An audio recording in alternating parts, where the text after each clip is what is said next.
नमस्कार, स्वागत है आपका सभी का आपके अपने यूट्यूब चैनल मुकेश दत्त शर्मा में।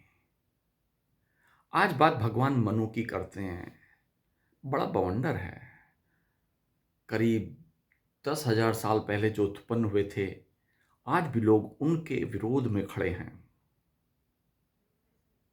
लेकिन एक बार को ये तो सोचना चाहिए, जब भगवान मनु ने अपना संविधान बनाया, उस समय ना तो इस दुनिया में ब्राह्मण था, उस समय ना तो इस दुनिया में क्षत्रिय था, इस दौरान में ना वैश्य था, और इस दौरान उस दुनिया में ना ही शूद्र था।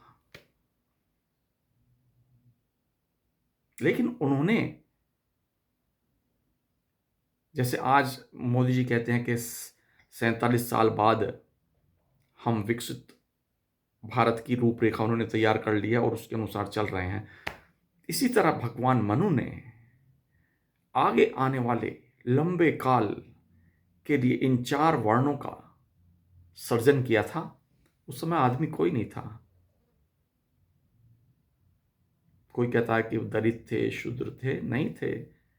वो तो रचना की गई थी कि जो लोग बुरे होंगे, या जो, भाई ये संसार है, ये दुनिया है, यहाँ पर अच्छे लोग होते हैं, बुरे लोग होते हैं। अच्छे लोगों को किसी संज्ञा से पुकारोगे पुकारोगे, और इस दुनिया में बुरे लोगों को किसी संज्ञा से पुकारोगे पुकारोगे। कोई व्यापार करता है, उसे किसी संज्ञा से पुकारोगे पुकारोगे। जो शिक्षा देता है, उसे किसी संज्ञा से तो पुकारोगे ही। मत कहो ब्राह्मण। भगवान मनु अगर उसे ब्राह्मण ना कहते, कुछ और नाम दे देते, तो वही नाम आप हो जाता। ब्राह्मण एक संज्ञा है, लेकिन कर्म ब्राह्मण का बताया गया। जो पढ़ाया उसको ब्राह्मण, जो सिखाता था वो ब्राह्मण कहलाया। लेकिन तब शूद्र नाम की भी कोई चीज नहीं थी। लेकिन आज के परिप्रेक्ष्य में अगर आप देखें, तो ब्राह्मण को क्या ब्राह्मण के अनुसार सम्मान दिया जाता है? नहीं। क्या एक वैश्य को वैश्य के समान सम्मान दिया जाता है? नहीं। क्षत्रिय को भी उसके क्षत्रप के अनुसार सम्मान नहीं मिलता, और शूद्र को भी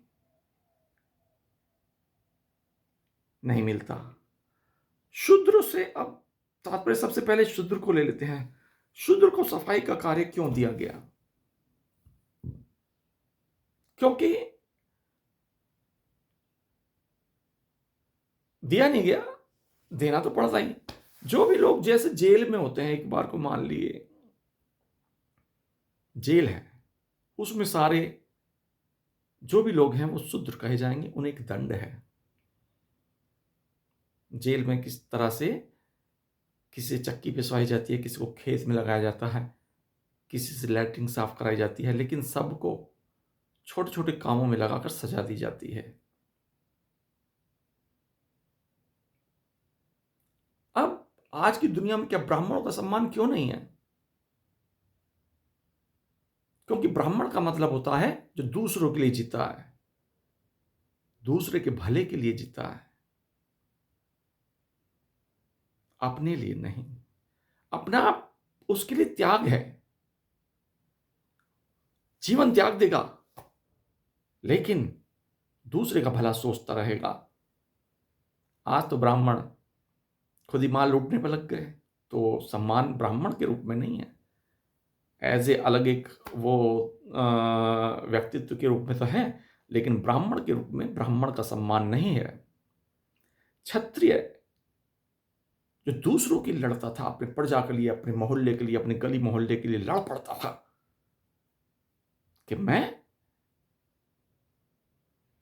मैं ये अपराध नहीं होने दूंगा किसी के ऊपर भी। यहां पर सब सत्य का राज चलेगा। लेकिन आज क्षत्रिय कहां है? ऐसे क्षत्रिय सिर्फ अपने लिए लड़ते हैं। वैश्य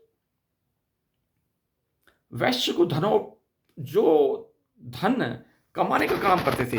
अब ये दुनिया है, यहां धन की भी आवश्यकता है, और उन्हीं के धन से देश भी चलता था।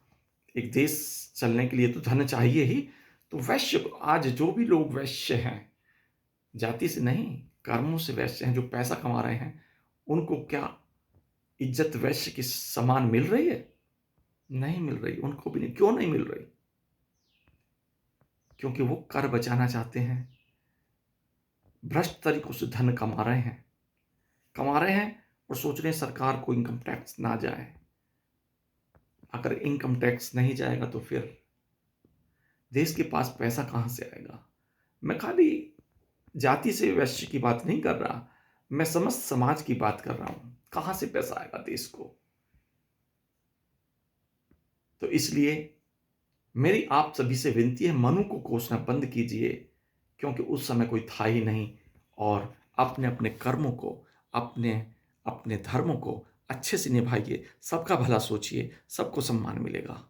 नमस्कार।